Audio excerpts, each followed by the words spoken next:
Hello, everyone. Welcome to my latest broadcast. The future is uncertain and the end is always near. So said Jim Morrison of The Doors nearly 50 years ago in a song titled The Roadhouse Blues. The media has been proclaiming the uncertainty of life today, and we all feel it, I think. The coronavirus pandemic and political turmoil around the election have kind of made things seem uncertain, both individually and collectively. But we always live in times of uncertainty. Sometimes they're just more uncertain than others. And uncertainty applies to empires and nations too. Consider the Roman Empire in the 3rd century. Historians call it the crisis of the 3rd century. It spanned a period of about 50 years from 235 to 284 CE. That's what I'm going to talk about. But first, I have a personal story. My mother and father collected coins after they retired.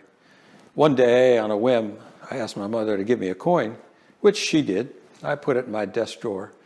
It was not until years later, after she died, that I looked carefully at it. There was a name on the protective wrapper, Maximianus. I asked myself, who was this guy? As it turned out, Maximianus, or Maximian, was a Roman emperor during a period called the Tetrarchy. The Tetrarchy was established by the Emperor Diocletian and directly followed the crisis of the 3rd century. He was the last of what's called the barracks emperors and is credited with saving the Roman Empire from dissolution. And according to Edward Gibbon, author of The History of the Decline and Fall of the Roman Empire, like Augustus, Diocletian may be considered the founder of a new empire. Answering the question turned into a project. You can see it on the screen.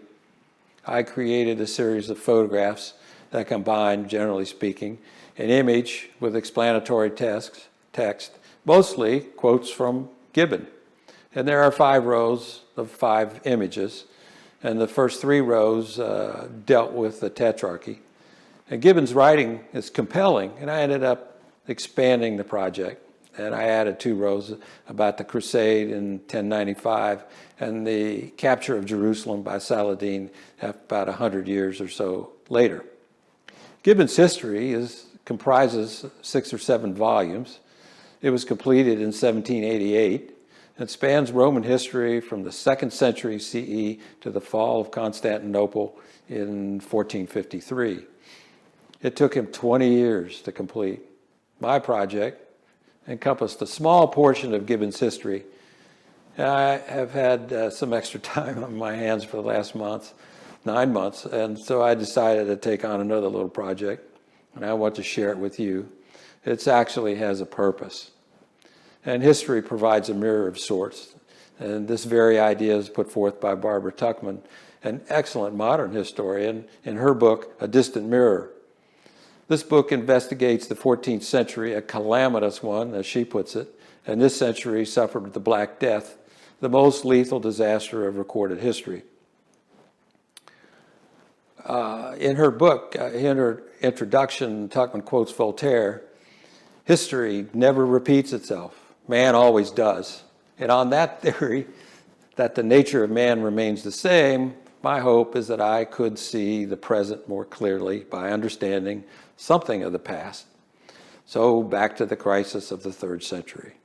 According to Wikipedia, the crisis of the 3rd century was a period in which the Roman Empire nearly collapsed under the combined pressures of barbarian invasions and migrations into the Roman territory, civil wars, peasant rebellions, political instability, plague, debasement of currency, and economic depression. A BBC article states, Roman society was increasingly divided. Class distinction was accentuated. Impoverishment of the middle classes created a reluctance or inability to play any part in local government. At one point, the Roman Empire had split into 3 separate empires, and during the crisis period, the position, we'll call it position of the empire, was particularly hazardous. Emperors were routinely murdered by their troops. Now, all this adds up to what I call full spectrum uncertainty. And interestingly, the crisis period is something of a reversal of fortune. It followed what might be called the golden age of the Roman Empire, Pax Romana, which ended around 180 CE. And the Roman Empire at that point gained its maximum territory and had mostly subdued its enemies during the Pax Romana. Now you can see the extent of Roman territory on the map from Rand McNally here, showing the empire in 120 CE. In order to better understand the larger picture for myself, I'm using a framework based on a lecture by Yale professor Paul Friedman. And as in my first project, I rely on quotes from Edward Gibbon. I've also incorporated some material from more recent scholars. Professor Friedman starts by pointing out that flaws, as he calls them, had been long present within the Roman Empire. The sheer size of the empire made it unmanageable. The rules of succession of emperors had never been clear, and there was an urban-rural imbalance. There was also an imbalance between the eastern and western portions of the empire. The east was more economically prosperous and demographically stable. Overall, though, demographic decline had set in.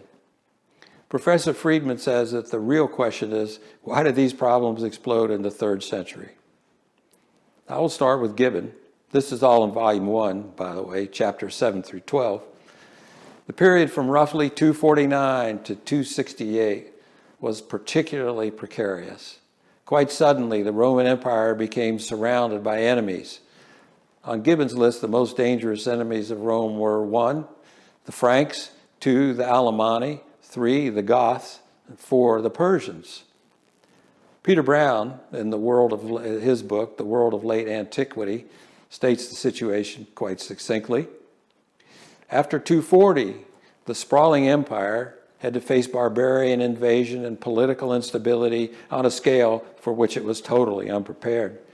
With the rise of Persia in 224 and the Gothic Confederation in the Danube Basin after 246, and the pullulation of war bands along the Rhine after 260, the empire had to face war on every front.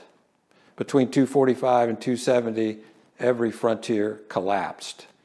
And by 258, the Roman Empire had split into 3 separate empires, the Gallic, the Roman, and the Palmyrene. Things were bad. Gibbon provides a dramatic description in chapter 10. There elapsed 20 years of shame and misfortune. During that calamitous period, every instant of time was marked. Every province of the Roman world was afflicted by barbarous invasions and military tyrants, and the ruined empire seemed to approach the last and fatal moment of its dissolution. Now that is uncertainty. The Emperor Decius was killed in the Battle of Albritus against the Goths in 251.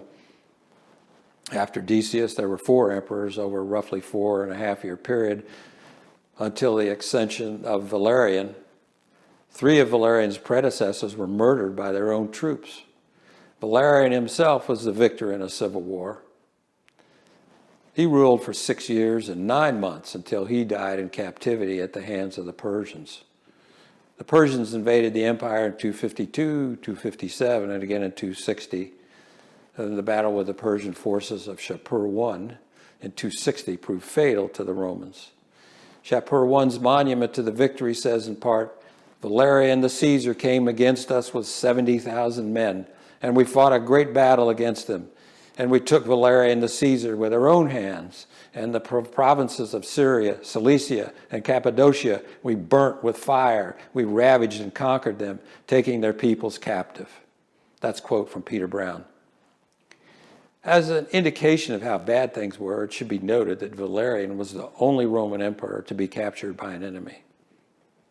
Now, Rome's fortunes began to improve with the reign of Claudius. He decisively defeated the Goths, and he was one of the few emperors to die of natural causes, probably a plague, and more on this later. Aurelian, who came after him, succeeded in reuniting the empire. The Emperor Probus, who reigned from 276 to 282, was another very effective military leader. Gibbon describes their accomplishments thus: "The strength of Aurelian had crushed on every side the enemies of Rome. After his death, they seemed to revive with an increase of fury and numbers. They were again vanquished by the active vigor of Probus, who in a short reign of about 6 years equaled the fame of ancient heroes and restored peace and order to every province of the Roman world. Peter Brown writes, "The Roman Empire was saved by a military revolution." Now that's a useful perspective. Turning once again to the eloquent Gibbon, under the deplorable reigns of Valerian and Gallienus, the empire was oppressed and almost destroyed by the soldiers, the tyrants, and the barbarians. It was saved by a series of great princes who derived their obscure origin from the martial provinces of Illyricum.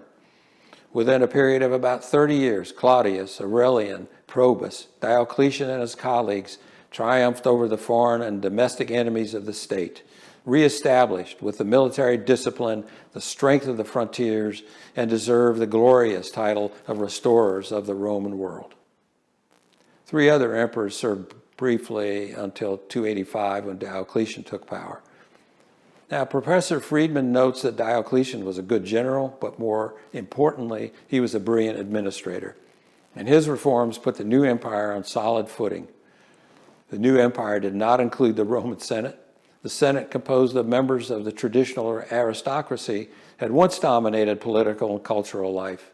The Senate became ineffectual and was in fact little respected by the emperors who rarely visited Rome. Now, I know you find this really interesting, but I think at this point I will take a break. Call this part 1. And I will be back with part 2 to talk about other calamities that beset the Roman people during this period.